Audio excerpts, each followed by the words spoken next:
чиновники є нанянці, ми їх наняли на роботу. Ви бачите, як вони нас слухають? Ганьба цьому? Не дають слова сказати.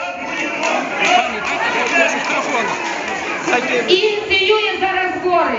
Він не має права зараз проводити громадське зібрання і слухання, тому що нема ініціатора цих зборів. Це є самоуправство.